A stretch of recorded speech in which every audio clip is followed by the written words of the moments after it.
Okay, so we've got a few more people joining. Just let them in. And just keeping an eye on the time, just gone 5. So we'll give it a couple more minutes and then we'll make a start. Environmental management and marine science, great choices, especially the environmental management. And I'll be talking about past papers and access to past papers for part of the session today. And environmental management is a great one to start with. In fact, my 11 going on 12-year-old is going to sit that in the autumn, hopefully. And my middle daughter sat it, and it's a nice, straightforward one to start with. And not too kind of long, the questions and answers aren't too long. So it's a good one to sort of familiarize yourself with the whole process and build some confidence and sort of get used to things, really. And obviously, as you say, if your son's interested in those subjects, all the better, because where there's interest, there's enthusiasm. And that's a big part of it as well. A gentle introduction to exams, I think that's a good way of putting it, and very interesting and topical, and very easy to kind of access a lot of information, because you're always hearing things in the news about overfishing and agriculture and so on. So a good one to start with.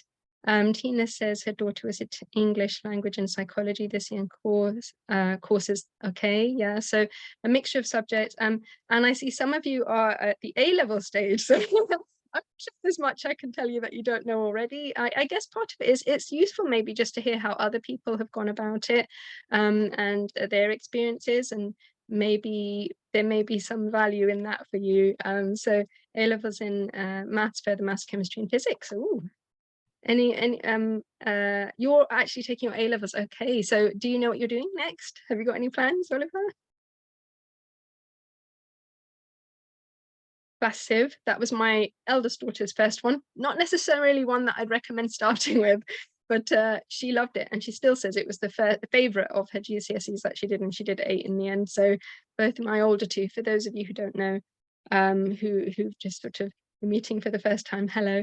And I'll say a big hello to anybody who I've let in the meantime while I've been nattering. I've got quite a few people. I think we'll make a start in a moment. Just going to read through a couple more. edXL for maths and further maths, and AQA for chemistry and physics. Excellent. Okay, all right.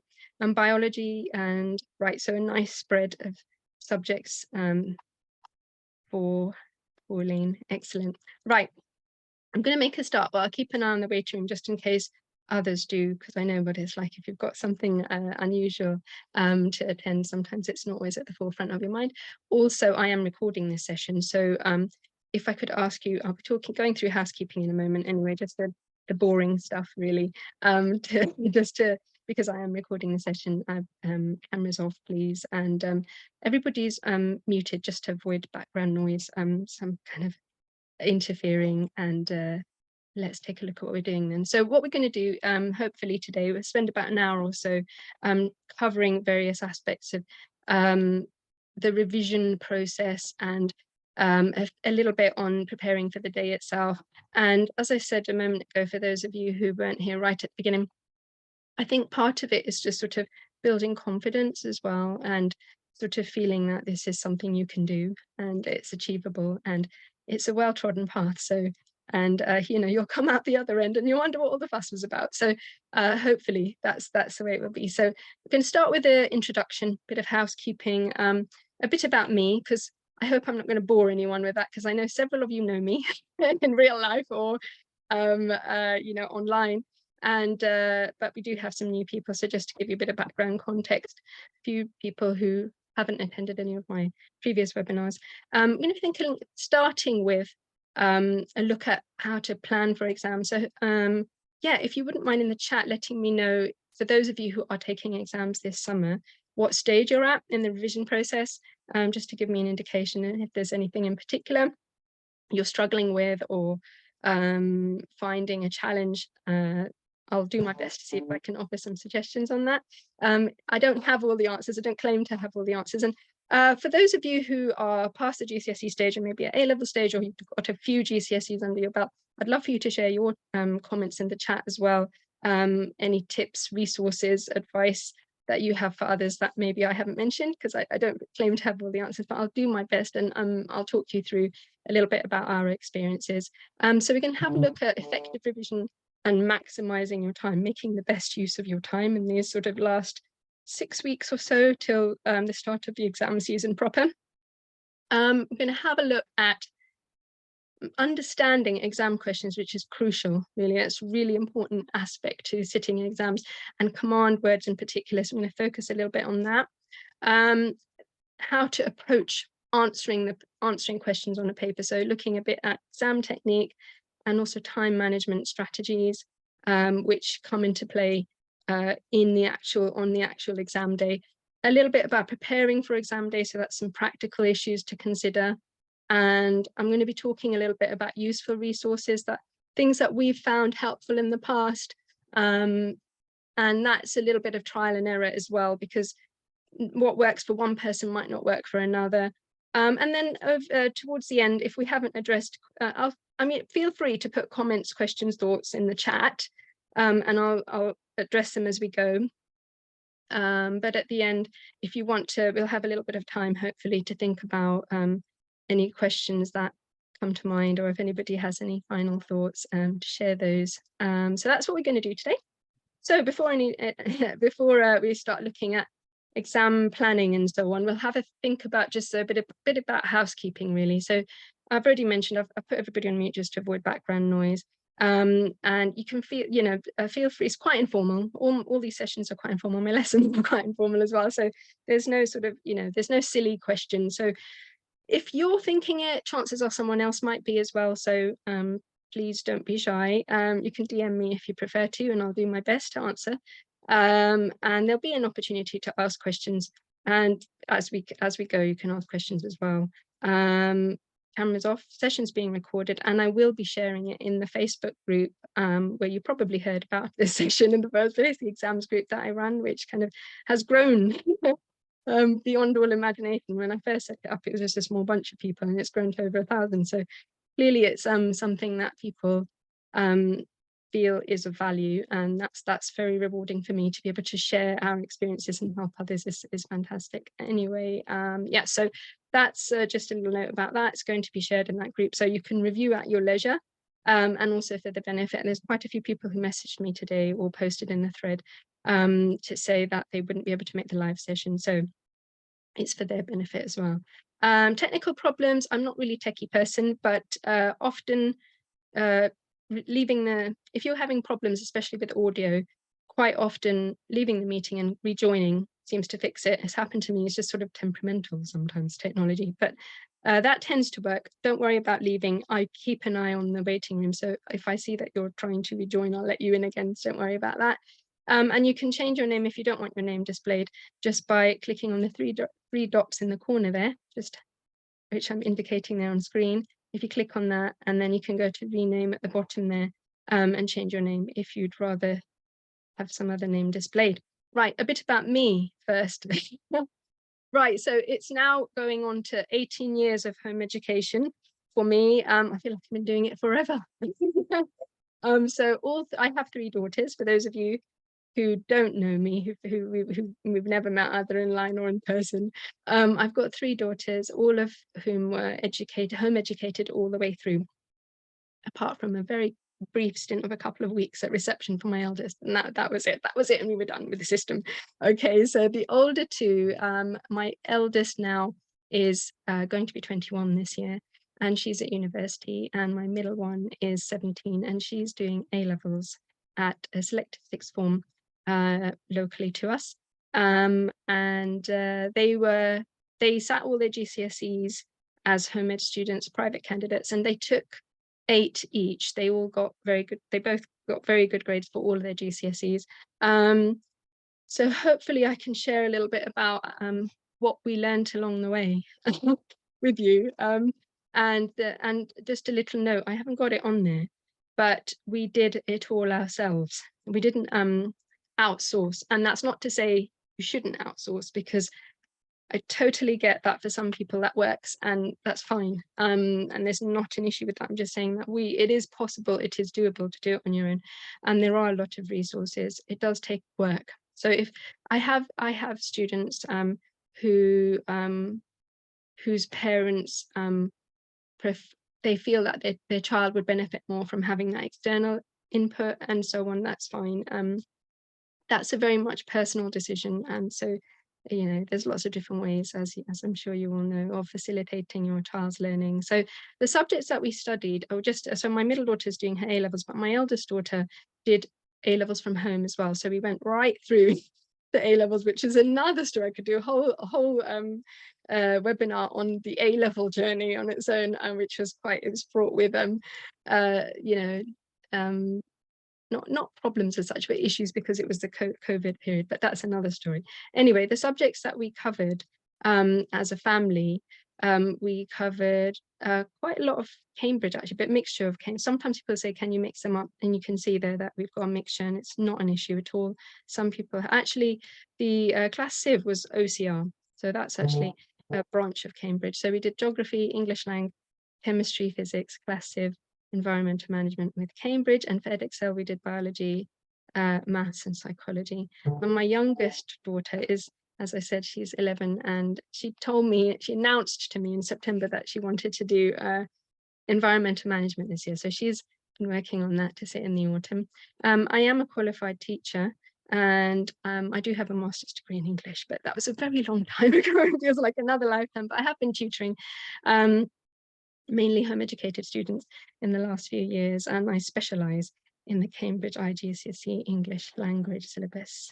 And I have a course for that as well. So just so you know, that's my background.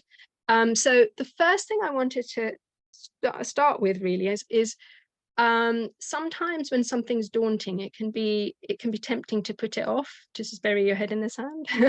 And that's not a good idea, I think. I don't think in most cases delaying something, putting something off is helpful. So just get to it. I think just tackle it head on. And the first thing I think, and some of the things I'm going to talk about today are obvious, but I think worth stating and mentioning, because sometimes we can overlook the obvious, right? So devise a revision schedule and timetable. So think about, and you can do this in a very systematic way. So you can think about, what time scale do I have to work across? How much do I need to cover of this textbook? How many chapters have I got to get through? And what pace do I need to work at to get all the material covered? Allowing, and this is a big thing I'm going to emphasize quite a lot, plenty of time, building in plenty of time for past papers, because that's a key, that's always been a big part of our revision strategy. So do make use of past papers because they're invaluable as a resource.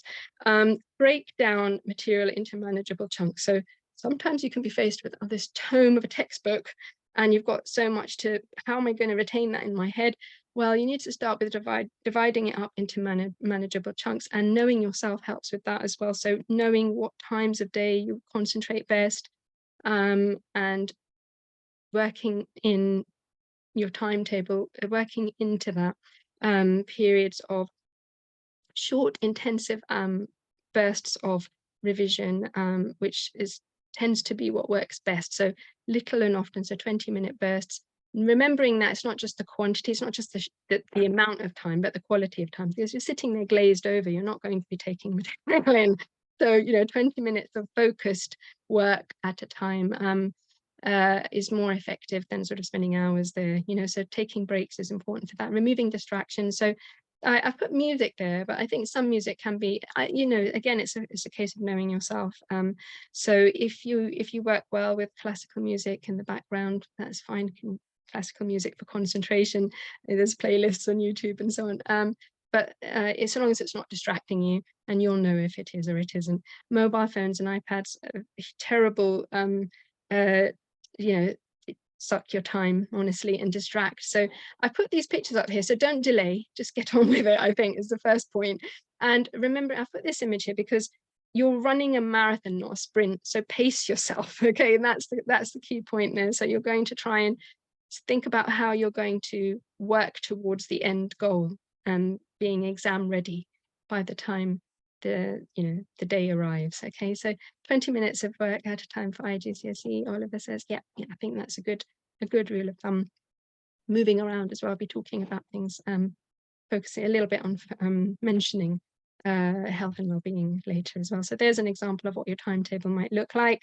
You know, scheduling slots in the morning, late morning, early afternoon, late afternoon and evening. Color coding, I'm a big fan of highlighters, and they work really well. And you're allowed to take them into the exam, so they work really well for highlighting keywords, sections of a text and so on. Recommend that. So effective revision. So the first thing I would say, and I was thinking about how we approached revision. So if you've been working through the course steadily, the course material, working through the textbook, and we did all of our GCSE, I didn't mention that before, we did all of our IGCSE courses. We did 2 or so a year over a period of about 4 years. And each one was done over a period of 1 academic year, although obviously you can take longer if you want to. But for my daughters, 1 year was sufficient. I think they would have got bored if we dragged it out any longer. But working in September, sort of starting in September, the aim was always to finish the course content, so work through the textbook, covering all the material, sort of building that foundation knowledge and understanding, if you like, by around sort of February, early March time. And then what we do is we'd have a review of the syllabus. So that would be like a speed read, the textbook, rereading the textbook or rereading the resources that we'd been putting together or we'd been using along the way. So I used to put together YouTube playlists as well. That was very useful for revision purposes, adding to it as we went along. And that was like a bank then of videos that we could use for revision purposes. But we reread the textbook, speed reading each chapter in a much more focused way once we'd covered the whole syllabus. Then we'd sort of, before, that was a sort of step before starting to look at past papers. That was generally what we did. And so if we had exams, say, starting in May or June, we'd spend about a month at least doing past paper practice. Obviously, that works for subjects, the Cambridge subjects, where there are masses of past papers to work from. With the newer specs, there are fewer papers, but I'll be talking a bit more about that in a little bit, about what you can do about the lack of papers and how you can compensate for that in some ways. A big point to make, and I think it's something I stress to my students as well, that all the topics are laid out in the syllabus. There is nothing, they won't be able to ask you, set a question which isn't covered, specifically mentioned in the syllabus. All the topics are going to be drawn from that and are identified in the specification. So really, that's your starting point. Go back to the specification, which I'm assuming all of you are. I'm going to add some links in, I think, to where you can access all these, resources, the past papers and additional materials. But really what you want to do is go to the board websites and look at the syllabus and study it and look at the bullet points under each topic and make sure am I confident on this? Do I understand this? Have I got my head around this? And have I got a thorough understanding of the concepts and the ideas? And there's no substitute for that really. And that's just graft, I think that's just, but there are different ways in which you can do that. But understanding, and I think that can help you feel more confident, is that there are only so many possible sort of variations on a question, on a theme, if you like. So if you've done enough past paper practice, and if you know the content sufficiently, there shouldn't be much that would throw you. And remember, you don't need 100% to get top grade, so we'll be talking about grade boundaries later as well, but you can get a really strong grade without having 100%. So it's not, you're aiming to do your best, but it doesn't have to be perfect. Once you've had a kind of review of the syllabus, I think it's a good idea to go through and it comes back to the procrastination thing. So identifying any weak areas, tackling those head on.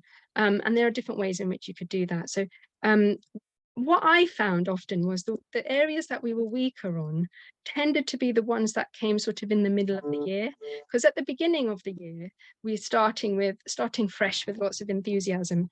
And the stuff that we covered towards the end of the textbook was still relatively fresh in our minds. So it was the bit in the middle sometimes so a bit hazy on. I don't know how many of you have had that experience, for those of you who've had who actually sat some exams at this point. But that's what I found. So I think I think mixing up the order in which you tackle the topics is quite helpful for that. So don't necessarily start from the front cover and work your way through to the end of the book.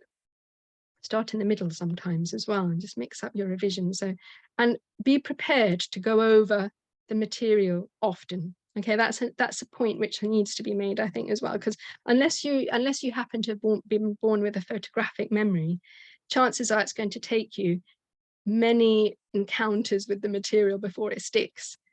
So that's part of the process.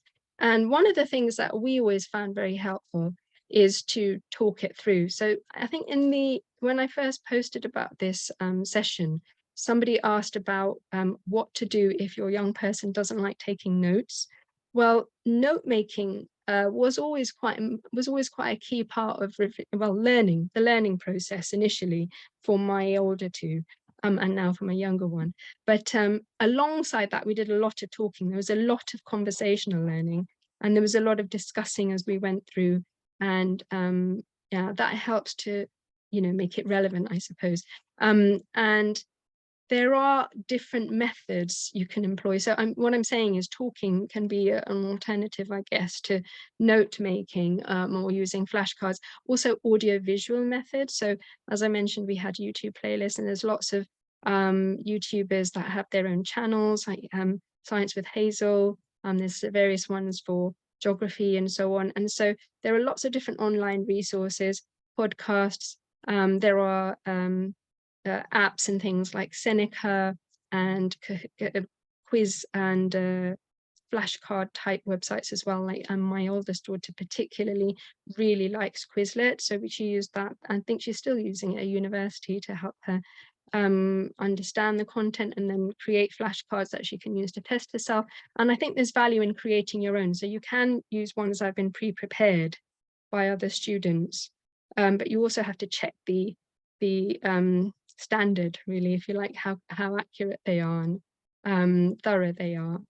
But making your own, I think, has value as well, because as in the process of making them, you're actually getting to grips with the material. So creating your own recordings. So thinking back to my A-level days, I used to make, this is on the days of cassette tape, I used to make audio recordings of myself. Like I did history A-level, and that was one of them, and I did English and French. And so I used to make recordings, particularly of my history essays and things, and then listen to them. So that sort of mixes up, varies your revision methods.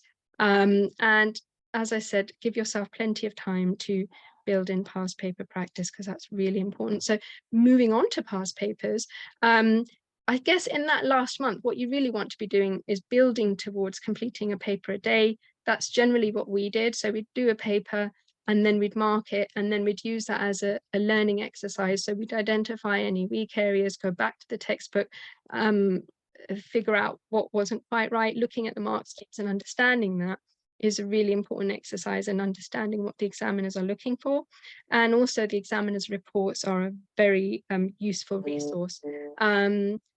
If completing past papers, whole past papers, is a bit daunting to begin with, you could build up from timed mini mocks. So in the Cambridge IGCSE intensive course that I teach, that's what we do. We build up looking at individual tasks, and then build up towards whole papers towards the end of the course. And so that's useful because you're working on one type of question or one topic at a time, building a solid understanding of that, and then adding to that by looking at another topic and so on, and sort of increasing your understanding rather than trying to tackle the whole paper in one go. So if that's something that works for you, that's a good approach. Try to, and this is what we did, that's okay, that's all right, Emma.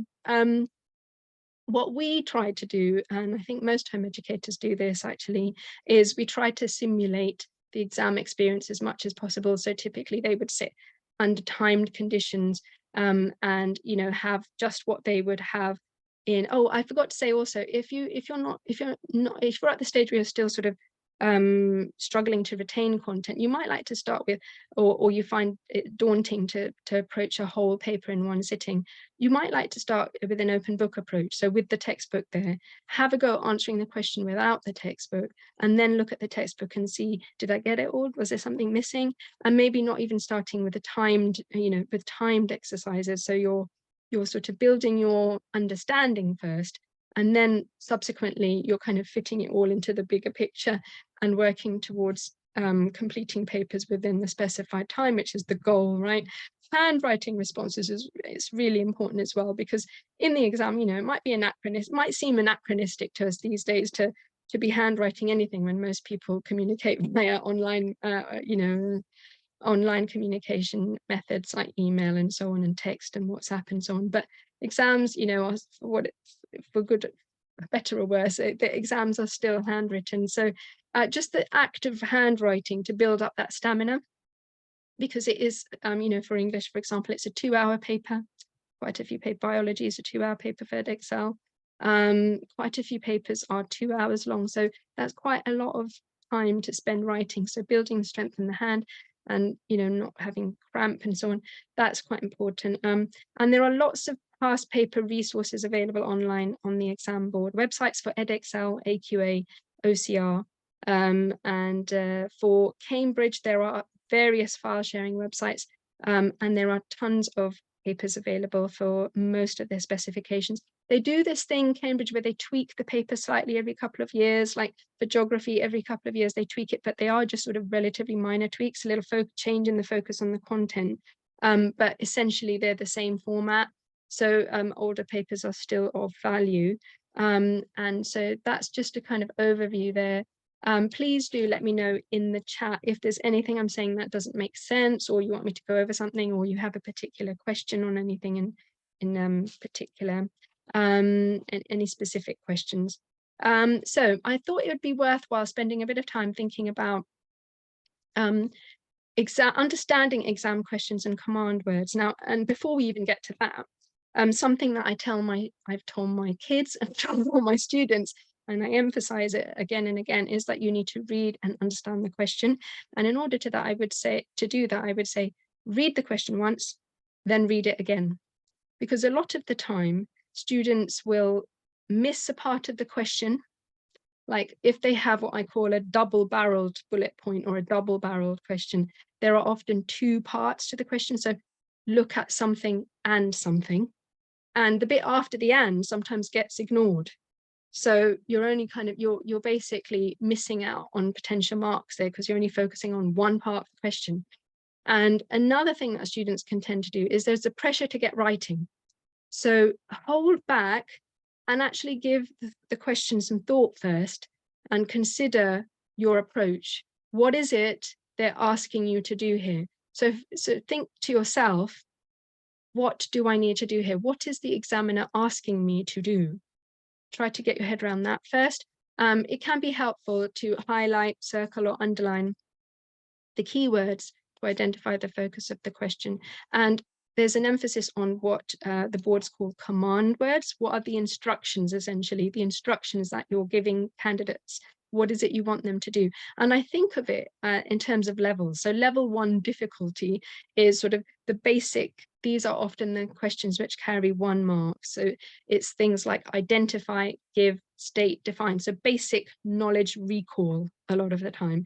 Level 2 is moving up a gear. So we're talking about describing and explaining. So what is the phenomenon, whatever it is that you're being asked to look at, and can you explain? So what and why?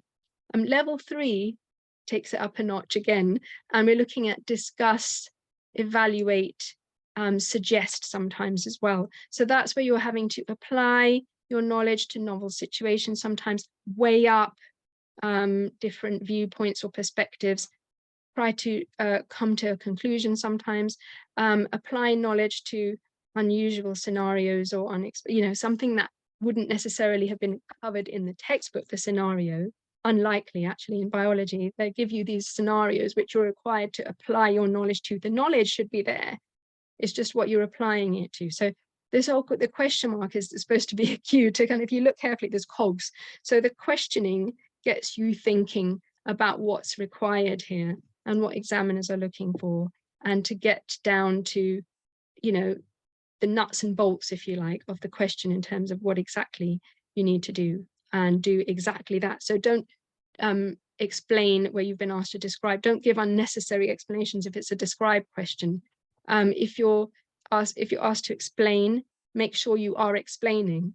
and so on. So thinking about that. So on the next slide, I've got, this is actually from the Cambridge site. Okay, so this you can actually go and have a look at yourselves. And AQA and all the boards have this. So this is a list from the website of the command words, and they actually tell you how to answer a specific exam question or complete a task. So be clear that you know what these words mean.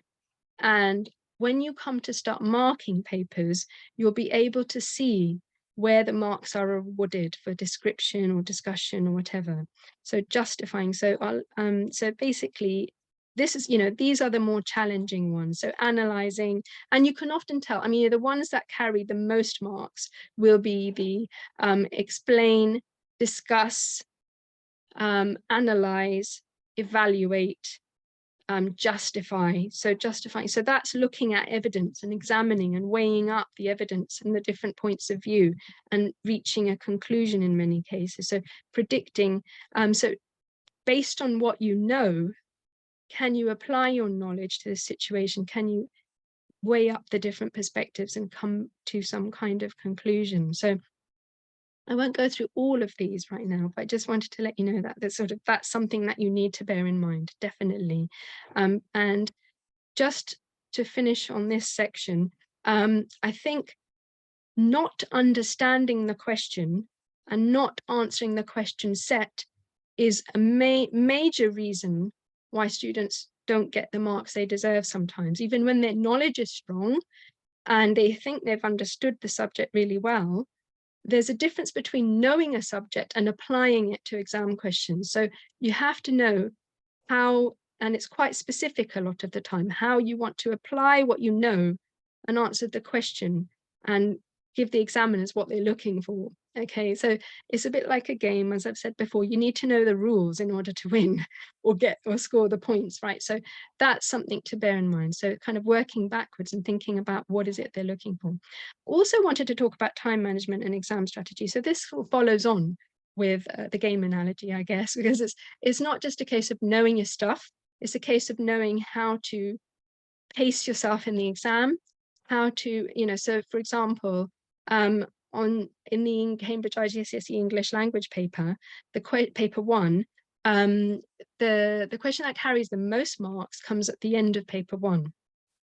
It might be an idea, because you don't have to answer the questions in the order set.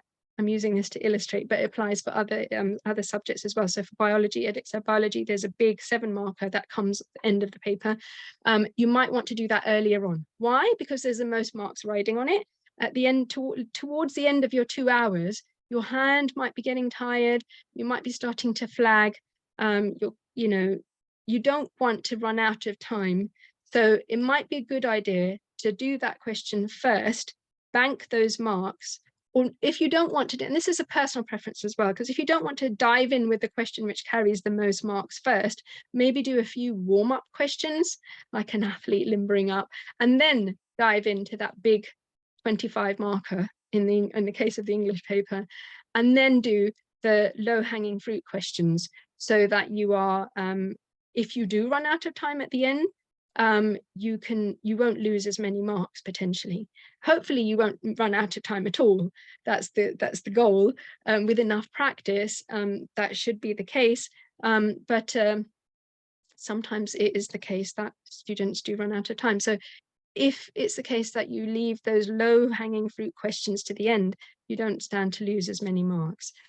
So thinking about technique and time management. So in general, and this is in general because it will vary depending on the subject and the nature of it. So for English, it doesn't quite apply.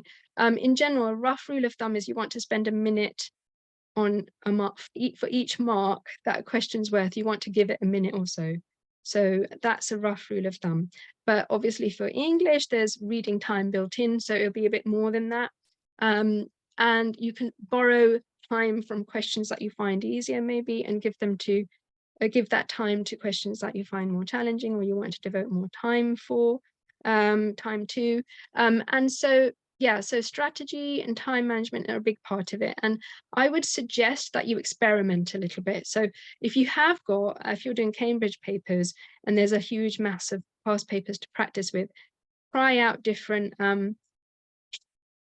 try out different techniques there and see what works for you, and what works, what suits you. Pay attention to the mark allocation. So that will give you an idea of how long, how much, and the space available in the insert booklet as well will give you an indication of how much they're expecting you to write typically. It's usually generous, the amount of space they allow there. Be precise in terms of how you apply your knowledge to questions. Think about the way in which, and this will become evident when you look at enough past papers. So for biology, for example, subject-specific terminology is quite important. You want to make sure you're saying volume where it's required rather than amount, oxygen rather than air, and so on, because you can often lose the marks for not using the correct terminology or fail to gain the marks. That's the point I should mention. So examiners mark positively. They don't start off with a notional kind of figure of 100 marks and then look to take marks off that.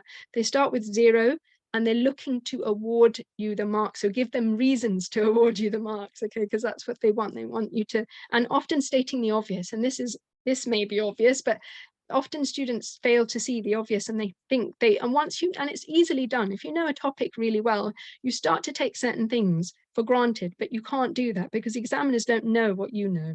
And so your job is to make clear what you know. So even if it sounds basic and obvious because you've gone over it a million times, you have to make sure and spell it out in very clear and obvious terms. So pay attention to the mark allocations. Don't get caught out by tricky questions. So on the new edX, I was thinking particularly about the new edXL spec. There's a tricky, almost a reverse Corms question. So there's a big question on the edXL science papers where you have to design an experiment, and the Corms question is known as the Corms question. There's another type of question which is on the new spec, appears on the new spec, where they tell you about a student carrying out an investigation, for example, and the conclusion that the student drew. And you have to kind of almost, and it says discuss the conclusion. So you almost have to think about what factors in terms of the variables they were looking at, how they measured it, and so on, might have influenced that. What kind of reliability do those results have, and so on. So that probably mean most to the biologists here and the scientists. Read examiners' reports. So I always think of examiners' reports as a kind of do's and don'ts guide, really, because what they do is they, at the end of each sitting, the end of each season, they write a report, and it's kind of the accumulated insights into what students seem to find challenging, common pitfalls, and how to avoid them. You can almost think of it as that, right? So what you want to do is basically read those and pick out the things that typically students don't seem to get or make mistakes on. And so you can avoid them. If you're aware of that, it makes you conscious of, in your own responses, not doing the same thing. Sometimes if you're reading it in the text, if you're using the textbook and that's your main resource, I know we've had this experience. Sometimes the textbooks don't explain things in a way that makes sense to us, and that's fine because there are a million different other resources out there, and you just have to Google it. And you'll get loads of different resources, and there's lots. I should mention that on the exams wiki there is a ton of information in terms of resources and so on. Yeah, in the subject specific groups as well on Facebook, there are a lot of people who have done those subjects or are in the process of doing that, so they can share, and it's a good way to pool your knowledge. And examiners reports, I'll talk about that, Pauline. So on the edXL website you'll find papers, mark schemes, and examiners reports. I actually have on a separate tab the edXL website on the right page, and I've got the Cambridge one, so if I have time I'll come to that. Otherwise I will put a link to it in the Facebook group, okay? Hopefully that helps. Another thing I wanted to say to you, everybody, actually, was don't be discouraged. Oh, another thing is the subject specific groups are also a really good place to ask if you're stuck on a question or you're not clear on something, because there's a wealth of knowledge and experience and expertise in those groups. So that's another place where you can find helpful people who can who can assist if you're having trouble understanding something. I think it's really, really important to state that the first couple of whole papers that your young person does, I think there's some young people attending today as well. So if you do a paper and it's not quite as great a grade as you hoped, don't be discouraged or disheartened, because the first attempts are a baseline, aren't they? You're going to be upwards from there, right? And you're still getting to grips with it. And typically, students improve by up to 2 or maybe even 3 grades from the point at which they start papers to being exam ready. So it's a work in progress. And yeah, so that's something to remember.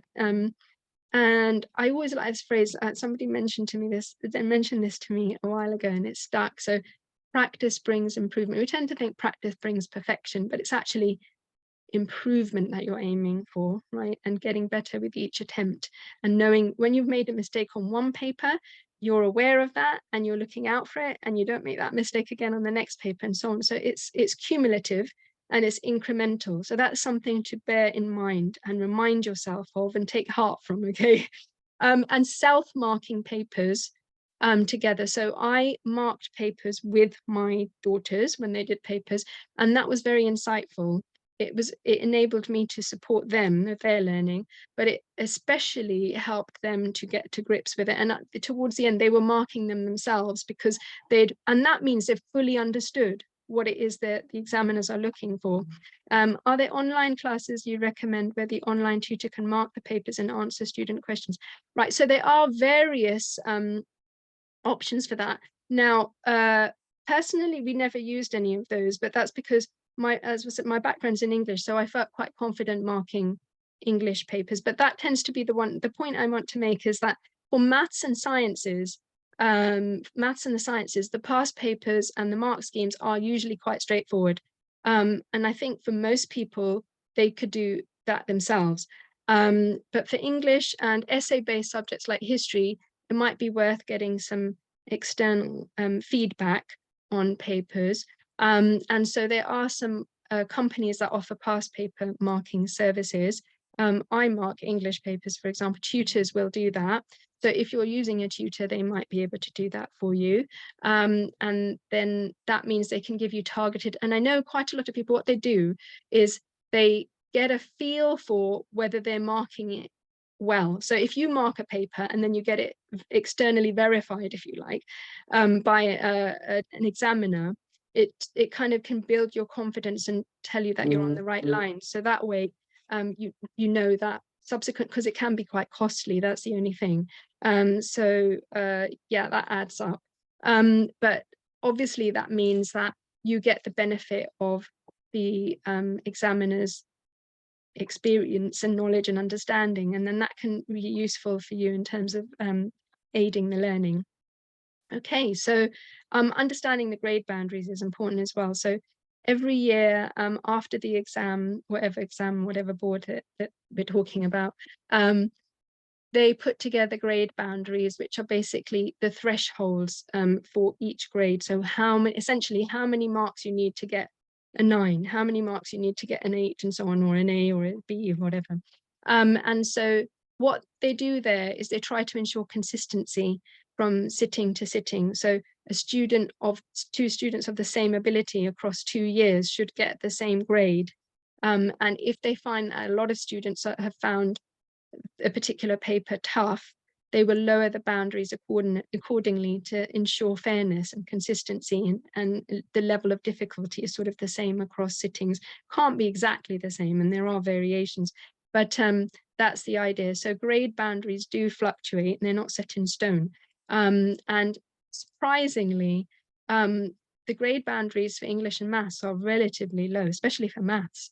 So, you know, to get a passing grade. So that's worth bearing in mind as well. So don't think you necessarily have to understanding grade boundaries, spending a bit, and those also, for any of you who are wondering where that is, that's all on the exam board's websites as well. And you can actually, yeah, they usually are. But if you just Google them, so grade thresholds or grade boundaries for, I don't know, Cambridge IGCSE geography, they have a big document with all the boundaries and so on, and the marks that you need for each grade for that sitting. Are there specific IGCSE or GCSEs for any humanities which are multiple choice rather than essay based? No, I think generally the humanities are essay based. There aren't that many. So I'm trying to think back on our experience. There aren't that many papers in general that are multiple choice.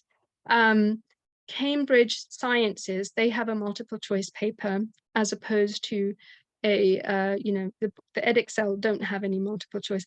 And so I think because of the nature of the subject, it generally tends to be essay based. So you're talking about humanities, geography, history, and so on. They tend to be, well, geography doesn't have that many essays. It has a longer question. We did the Cambridge spec for that. But it doesn't have multiple choice. It has mostly short answer questions and some data interpretation and so on. So interpreting graphs and pie charts and tables and things. But there aren't, I think that's quite difficult with the nature of the subject to have multiple choice type. I don't know of any. If anybody does know of any, please let me know in the chat, but I don't know of any myself. It's certainly something that we haven't come across. Psychology did have, I think, a couple of multiple choice questions, but generally, no, there aren't that many that are multiple choice, unfortunately. And having said that, there's a multiple choice paper for the Cambridge Sciences. Don't assume that was an easier option. I think that was quite tough, that paper, because we did 2 of the sciences, chemistry and physics with Cambridge, and we did Edexcel biology. So that was, we had a bit of experience of both. Oh, thank you, Becca. I'm glad it's being helpful. It's helpful, the what we're talking about so far. So I'm going to spend a little bit of time on this slide and the next, looking at resources, tips and tricks. So things that we've used, things that we found helpful, things that you might not have heard of, or maybe some of you have heard of. And at this point, if you want to tell me about anything that you've used which isn't listed on there, please do let me know. There's a few more that I thought of after I'd done these slides, as would you know, right? So I've added those to my notes. I'm just going to look at my notes as well, because there's a few more that I didn't include on this list when I put the slides together, and then thought, oh yeah, there's that as well. So add that in. So one of the things that, and I mentioned this earlier on, so talking about and explaining what you've learned, what your young person has learned, talking it back to you is very helpful, because there's nothing like explaining something to someone else to have a good, you have to understand it well in order to explain it to someone else, right? And also tied with that is getting someone to test you. So having somebody, like I would take the textbook and I'd look at a paragraph and put together in my head a few questions on that, like what does, you know, osmosis mean? What's a palisade cell? You know, what does respiration mean? That kind of thing. And then my daughter would tell me what she remembered. So a lot of it is getting to grips with the terminology and learning the jargon, if you like. And that also helps to reinforce learning. And so tied with that, you could get a study buddy. So if somebody you know is also doing this subject, that worked well for my daughter a couple of times. My eldest daughter, she had a friend who lived quite away from us, so they used to do it online. And they used to quiz each other and test each other, and it just made it a little less solitary, I think, and it helped them with their motivation, I think, as well. What else have I got on my list? I've got YouTube, as I said earlier. They do Science with Hazel's fantastic resource. And my middle daughter, who's doing her A-levels in biology, geography, and psychology, is still using Science with Hazel at A-level. A bit of a tongue twister there. And there's also past paper walkthrough. So that's where you'll be guided through a worked paper, which is really helpful. And there's a couple for maths that we found really useful for that. Revision guide. So don't think you have to just stick with your big, thick, chunky textbook. Once you've gone through the textbook, you can buy a slimmer, concise, if you like, revision guides, which are succinct summaries of the course content, and that's much more manageable often than the tome of your textbook. You can gamify, you can play memory match or memory games and so on. There's online quizzes you can put together using things like Kahoot, Seneca, Cognito, Save My Exams, a Quizlet I mentioned. So designing your own resources is really helpful, I think. And for audio visual learners, those online resources can be helpful.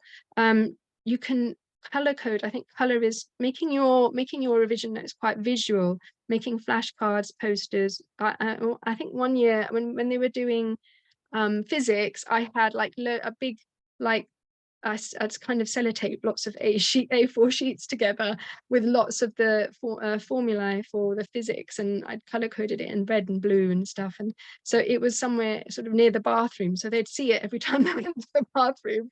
So things like that, seeing that, and that helps to reinforce. I remember my middle daughter had little post-it stuck around her bedroom with key terms and words. I'm making a little booklet, a glossary of key terms, and you want to get to the stage where a particular word, just a word, can trigger lots of content knowledge. So you kind of break it down into just a word can trigger what you know about that topic. And this is actually, so your study buddy could be your pet, even just somebody to talk to about it. So color code, you can, I don't know if you can see, they've got highlighters and notes there. This is actually an image from Quizlet, so you can test yourself on there. You can, there's lots of different useful kind of tools on there to help with reinforcing your learning. Mind maps, so kind of mapping out in a kind of visual way, in a diagrammatic form, the different topics and subtopics and so on. So this is just some general thoughts on tips and advice and things. So if you feel daunted by the huge volume of content, I think the way to do that is, as I said earlier, so look at the syllabus, categorize and compartmentalize and sort of subdivide it into chunks. So I always think of it as sort of computer systems, or a more organic analogy as a tree. So it's sort of like, if you think of the whole body of your knowledge, and then you divide it up into directories and subdirectories, and then folders, and then documents, or as a tree, it would be like a trunk, that's your body of knowledge, and then you've got bigger branches, and then you've got smaller branches, and then extend out to twigs, which are just keywords. But I have to say, if you're thinking of it in those terms, make sure that you are thinking about the big picture as well. So where those different branches connect as well, because at A level in particular, they're very keen on what they call developing synoptic links. So that's seeing how there are interconnected ideas and linkages across different areas of the syllabus. So that's really important to sort of step back from that and see the big picture. So how this is an example of a very colorful mind map here. Making information into a story, there's all sorts of techniques, context-based learning. So thinking about where you learned that material, so imagining yourself there in your bedroom, remembering that material. For me, I sometimes used to visualize the words on the page, the relevant page of my textbook. I could almost see it in my mind. Mnemonics also, so memory aids. So DMV, that's a density, mass and volume. It's DMV is also the that stands for Department of Motor Vehicles, doesn't it, in America? So things like that. Mrs. H. Gren for the biology, for the difference between them, for learning about living and non-living organisms. Annetta's going, oh, thank you, you're welcome, Annetta. I'm going to finish up with the recording in a little bit, and then hopefully you can catch up with what you missed at the end. That's fine. Make sure, so with the formula triangles, that's a really helpful way for physics and maths to think about the relationship between different different factors. So speed, distance, time. And I always used to think of it as going up the hill and down the hill, because we were sometimes used to get mixed up which way around was it. So covering up the time, that dividing distance by speed gives you the time, and so on. Don't throw away marks for data interpretation. Sometimes people are quite anxious about the mathematical elements. There are several subjects that have data interpretation elements. So environmental management, geography, the sciences, psychology, the statistical methods in that. So things like being able to read tables, pie charts, draw graphs accurately, and there are marks available for things like labeling your axes, making clear that putting the variables on the right axes and stuff like that, using an appropriate scale, things like that. So don't throw away marks on that because of any maths phobia. Try to tackle it head on and get to grips with it. And as I said, there's lots of resources to help you with that. For English, I advise my students to have a bank of words and phrases.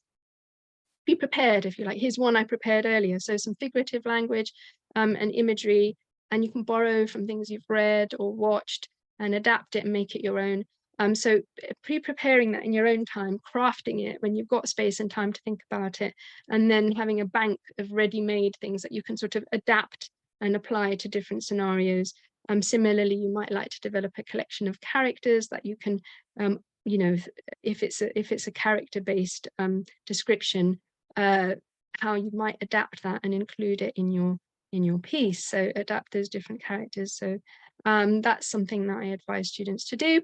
Some practical considerations. So these are just a few reminders really of things to kind of bear in mind. So visit the exam center, ask, well in advance, obviously, ask questions about anything you're unclear about, plan your route and test out the journey, check for any delays, especially with all the tube and train strikes we've been having, have breakfast. So, it's quite, I often thought, it's quite a long, because you're heading out extra early to allow for any delays. And then the exam might be 2 hours. So, it's quite a long time. So we always had a tradition of making banana flapjacks filled with things like, so it's banana, oats, and slow release energy things that are good for concentration and maintaining concentration and energy levels. I always used to make up a batch of that, and then they'd have that just before they went into the exam, so they'd sort of be, fueled up for a couple of hours. Make sure that you've checked all your emails from your exam center and you're clear on their procedures, because each center has its own sort of procedures in terms of what time you need to be there and what their rules are. There are other requirements set by the board, says JCQ requirements. Check your statement of entry as well. So make sure you know what the rules are. So things like you're not allowed to take watches in now, even analog watches. If you take in water, it should be in a clear plastic bottle with no label on it. So be clear what you are and you're not allowed to take in. So for maths, for example, some boards have calculator papers and some have non-calculator papers. So make sure you know what you're allowed to have and not. Make sure you know what the course code is, what the syllabus is, what the board is, and so on. So, you know when you're sitting there, your young person is sitting there, that they've got the paper in front of them that they should have.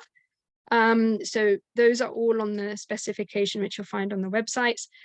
Familiarize yourself with the papers. So how many papers are you sitting? How much time is allowed? What's the weighting? So how many marks are you getting for each paper? Are they 50-50 or are they more than 2 papers? Is there an insert? Is there a separate answer booklet? How many questions do you need to answer? So for some subjects, there are multiple. So for example, for literature, there is a whole range of different texts that students could study. So make sure you're only answering the question that's applicable to you based on the text that you have studied. And make sure you select and answer the right number, because inevitably there are always a few people who answer more than the required number of questions.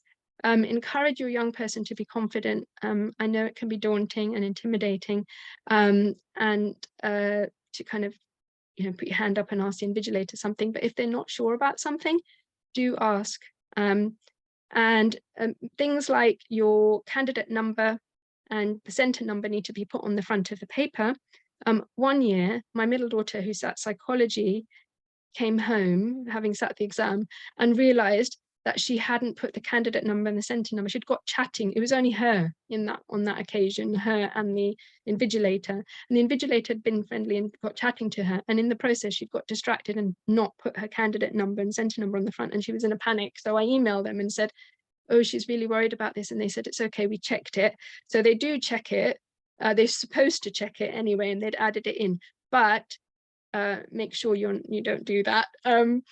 Check that you've got the right paper. If it looks like it's not the paper you should be getting, and it has happened, ask.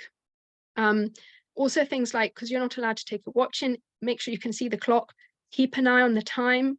I know somebody who sat a paper alongside my eldest daughter a few years ago, and be aware that there's going to be, more than likely, if it's a gym hall set up and there's lots of candidates sitting several different subjects, there may be different times that they're finishing at. So make sure that you know for your exam when you are finishing, and keep an eye on the time, because this friend of my daughter's actually thought she had an extra 15 minutes because she'd not calculated the timings properly. She had a bit of a panic at the end, because obviously the time was running out, and they normally tell you there's 10 minutes left or 5 minutes left. So listen out for that. Ask if you need things like tracing paper or extra paper. Know the rules about calculators. Follow instructions. So you're not allowed to turn the paper over until when they say put your pens down, put your pens down. listen out for the time checks, and have a rough idea of how long you want to spend on each question, and don't go over that so that you end up running out of time on other questions. So those are just some practical things to think about. Finally, a couple of things on health and well-being. So just some basics, but worth remembering, I think, because when you're in revision mode, it's tempting to want to treat yourself for working so hard. So I think the junk food consumption tends to go up. I think as if you plotted it as a graph, the closer you get to exams, the more the junk food increases. But kind of having, healthy, nutritious meals, because if you're having a lot of sugar, obviously peaking, and then troughing, and so that's not very healthy for maintaining concentration. Drinking lots of water, staying hydrated, because that helps promote concentration. So dehydration is the most common cause of headache, so you don't want that. So and it's quite easy when you get sort of engrossed in your revision to stay put at your desk for hours. So getting up, getting something to eat and drink, having snacks, taking breaks, breathing techniques. I think that's one for the exam as well, exam day as well. So breathing out fully, breathing in, breathing out fully, to relax yourself and kind of calm your nerves. Taking breaks, as I said. Exercise. So sometimes when you've got when the exams are looming, it's tempting to ditch exercise, but that helps with concentration. It helps promote concentration. It helps manage stress. So that's a good thing to bear in mind. Walking in nature is being prescribed now as a treatment for various mental health issues. It's not the be all and end all. So people have flunked exams and live to tell the tale. So although you want to work hard at it and do your best, keep it in perspective. Make sure you switch off when you need to, and build in some treats. Treat yourself to a movie, or an afternoon off from time to time. Know when you need to take a break from it, so that you can come back refreshed. So that's some general points there, and this is really a summary of most of what we've been talking today. So read the specification and syllabus. There's a scheme of work often on websites that's available that might help. There are learner guides, and there's also sample candidate response booklets that you can find, which have basically exam answers written by candidates with examiners' comments alongside. So that helps you understand what they're looking for. There are several file sharing sites for Cambridge papers, and Edexcel papers you'll find on the board website. So they're not freely available online. So complete lots of past papers under exam conditions. Using the mark schemes to grade papers, you can kind of hone your knowledge, identify any weak areas and focus in on those. Consider and think about your exam strategy, and experiment with what works for you. Checking the mark allocation and the weighting. So making sure you're not spending too long on the 1 markers and running out of time for the 7 markers for geography, or the 25 markers for English. Understanding the command words and answering the question set. The examiner's reports, which are a wealth of information, so you can identify those common pitfalls, student errors, and learn how to avoid them. And understanding grade boundaries. So what I'll do is, I know I've referenced quite a few things there on board websites and so on. And the final thing to say is keep calm and good luck, really. And sort of, I think sometimes in terms of managing anxiety and stress about exams, they can be quite a stressful experience, but it's your opportunity to showcase your knowledge. It's your opportunity. So think about how you frame it in your mind, rather than seeing it as a threat. See it as a challenge. See it as an opportunity to show off what you know. And I think that's what my middle daughter enjoyed it. So that feeling of kind of getting to grips with it, understanding it, and then demonstrating your knowledge, and then achieving that grade can be quite rewarding as well, even though I know it's an inherently stressful process, and you'll have some terrible days along the way, but overall, so long as you're consistent and you keep at it, I think that's the key, really. Does anybody have any questions? I know I've covered a lot. There's a lot to say about this topic, but hopefully you found it useful. And what I will do is I'll add in links to the websites for the papers, and so sort of signpost where you can locate papers, mark schemes, examiner reports, exemplar booklets, and so on. Although if you just Google them, they'll come up. So if you're doing, I don't know, Cambridge IGCSE environmental management. So if you say Cambridge put it into Google, Cambridge Google font of all knowledge, you know, Cambridge IGCSE past papers, you'll find it. I will show you actually quickly. I think I'm going to need to come out of, hold on, let me come out of screen share. I'm glad you found it useful. Thank you guys for your lovely comments I'm getting through in the chat. Hold on a sec. I'm going to just come out and I'll show you the, this is one of my favorite websites for Cambridge past papers. So if you Google, and I did this just before going on air, Cambridge IGCSE past papers, right? So just put that in your search engine of choice. And then what you've got here is this one I think is really good. It's called gceguide.com, and it's really up to date. So even the most recent sittings are here. So if you look at, so I'm going to show you the one I teach. So I'm going to go straight down to English. This is the syllabus I teach. And by the way, these are the same, 0500 and 0990, except this is 9-to-1 grading and this is A to G if you prefer that, right? So if you go into this folder, forget the adverts and stuff, you'll see all the past papers going back from 2014. And then these are the most recent that are on here. So there should be the October papers. That was that. So that's a special sitting for India, February, March. So M means, I'm just trying to explain what these mean. I will upload and share my screenshots. Okay, do you mean about the past papers sites, Becca? Is that what you mean? Because I can do that. I'll do that and I'll share them in the Facebook group. So I want to just quickly, before we're over past 6, but I'm just going to mention quickly, these are labeled like this. So ER is examiner's report, GT is the grade threshold. So that's where you'll find out what mark scored what grade.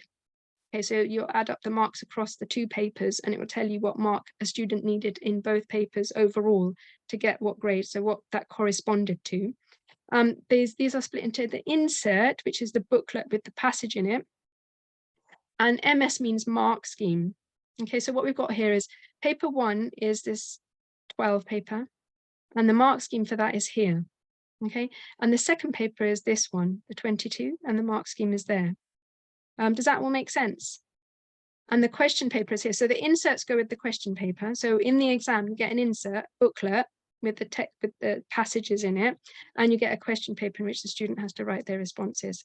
So if you were doing this as a past paper practice, you would print off the insert and the paper. Your young person would sit the mock paper, and then you could use the mark scheme there to grade it. And so that's a special sitting for India because there are a lot of students who like the syllabus in India, but you'll see that's the one that's in March. But then and the good thing about this is there are lots of variants because it's taken around the world because of time differences, different time zones, and because they don't want people who are sitting ahead of us. So if you were in, say, New Zealand and you were like 8 hours ahead of us or something, then you couldn't let somebody here know what was on the paper. So they have a separate paper for people in each of the different time zones. So there are 3 variants in each sitting. So that gives you lots of opportunities to practice because there are also 3 sittings every year. So you've got this sitting in March, February. So that's just 2 papers. But then you've got 3 variants for the summer. And then you've got 3 variants in the, where is it here?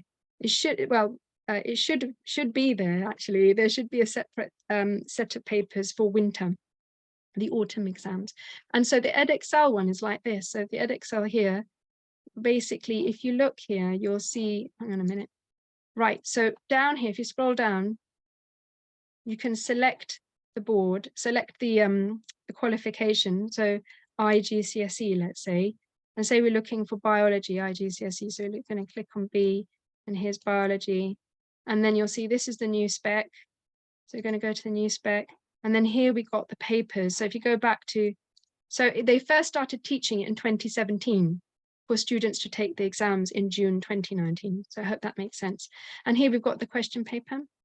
And here we've got, so this doesn't have a booklet. Everything's just, sorry, it doesn't have a separate, there's not an insert and a booklet. It's just one question paper and the mark scheme that accompanies it. And then the examiner's report. So for those of you who are wondering where these things are, there's also a regional paper for this as well, because of the time zone differences. So that gives you another opportunity to practice. And so again, we've got the question paper, the mark scheme, and the examiner report. And then there's 2 papers, there's paper 2B as well. And that should all make sense, hopefully. Does that want a quick whiz through? Oh, you mean my slides? Is that what you mean, Becca? Yeah, do you know what? I can actually upload the slides to the Facebook group as well, okay? And I'm gonna have to go, I'm gonna pick up my daughter from her youth group. But I hope you found it useful. I hope that it's not been too much to kind of take in, but you can, I have recorded this session, so you can go back and review, and I will share the slides for those of you who'd like to have a look through those. And I'll be uploading the recording probably later on today, sometime in the evening, later on in the evening. And yeah, for those of you sitting exams, best of luck. Don't panic. I'm sure it'll all be fine in the end. And you're welcome. And yeah, maybe I'll do some subject specific ones if there's interest as well, just to share how we went about doing that. So that might be helpful to people. All right, thank you guys, thank you. Hope to see you soon. Bye.